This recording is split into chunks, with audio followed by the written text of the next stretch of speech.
नमस्ते दोस्तों, कैसे हैं आप। आज आपको मैं सुनाने जा रही हूँ जीवन बदल देने वाली प्रेरणादायक कहानी। प्रेरक कहानियाँ और हमारे आसपास घटित हो रही घटना को जानने से एक नई सीख मिलती है। जीवन को नई दिशा मिलती है। हमारे जीवन में अनेक प्रकार की परेशानियाँ आती है, समस्याएं होती है, शरीर बीमारियों से परेशान रहते हैं, हर परेशानी के लिए भगवान को दोष देते हैं। ऐसी हालत में प्रेरक कहानी हमें सही रास्ता दिखाते हैं और हमारी सोच को बदल देते हैं। एक ऐसी ही प्रेरक कहानी प्रस्तुत करते हैं, जिससे आपके जीवन को एक नई दिशा मिले। एक पक्षी था, जो रेगिस्तान में रहता था। वह बहुत ही बीमार था।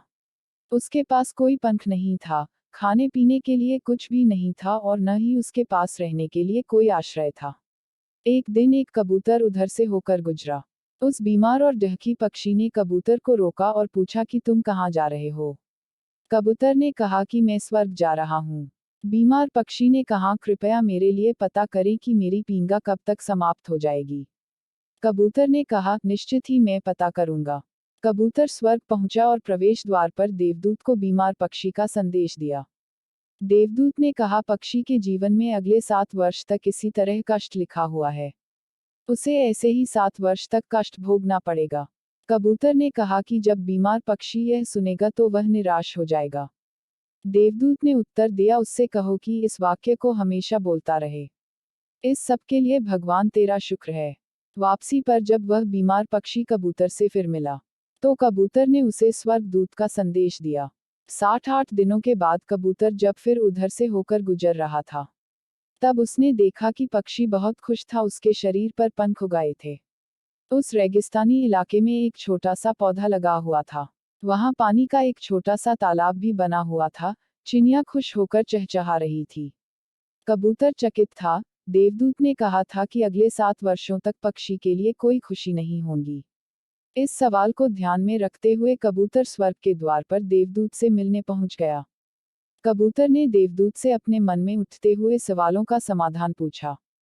तो देवदूत ने उत्तर दिया, हाँ, यह सच है कि पक्षी की जिंदगी में 7 साल तक कोई खुशी नहीं लिखी थी।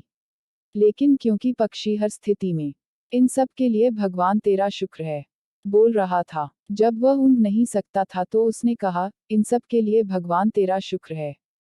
जब वह गर्म रेत पर गिर गया तो उसने कहा, इस सब के लिए भगवान तेरा शुक्र है। जब उसे प्यास लगी और आसपास पानी नहीं था, तो उसने कहा, इन सब के लिए भगवान तेरा शुक्र है।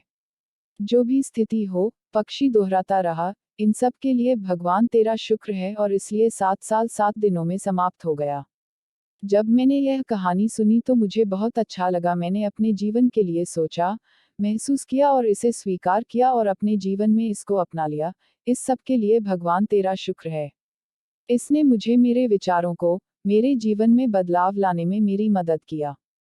उदाहरण के लिए, अगर मेरा सिर दर्द करता है या मैं किसी समस्या में रहती हूँ तो मैं कहती हूँ, इन सब के लिए भगवान तेरा शुक्र है, तो मुझे लगता है कि मेरा बाकी शरीर पूरी तरह से ठीक और स्वस्थ है। मेरा मन खुश रहता है और मुझे लगता है कि सिर दर्द मुझे बिल्कुल परेशान नहीं करता, कोई समस्या नहीं है। इस भगवान के शुक्राने का मेरे जीवन पर वास्तव में गहरा प्रभाव पड़ा। मुझे लगने लगा कि मैं कितना धन्य हूँ, मैं कितना खुश हूँ, जीवन कितना अच्छा हूँ। इसलिए आभारी रहें हर चीज के लिए, उस परमपिता परमात्मा के, और अपने विचारों में बदलाव देखें। शिक्षा, दोस्तों, आशा करती हूँ कि इस प्रेरक कहानी से आपको जीवन को एक नई दिशा मिलेगी, और अपने जीवन के सुख दुख के लिए भगवान को शुक्रिया करें। जीवन के हर वो परेशानी में, हर दर्द में, हर समस्या में, या जिन्होंने आपको जीवन दिया, भगवान का शुक्रिया करें जिन्होंने आपको सहन करने की, समस्या से लड़ने की क्षमता दी। दोस्तों, अगर हमारा यह प्रेरणादायक कहानी आपको पसंद आया है तो आप हमें कमेंट कर सकते हैं। हमारी चैनल को सब्सक्राइब करें, लाइक करें, शेयर करें।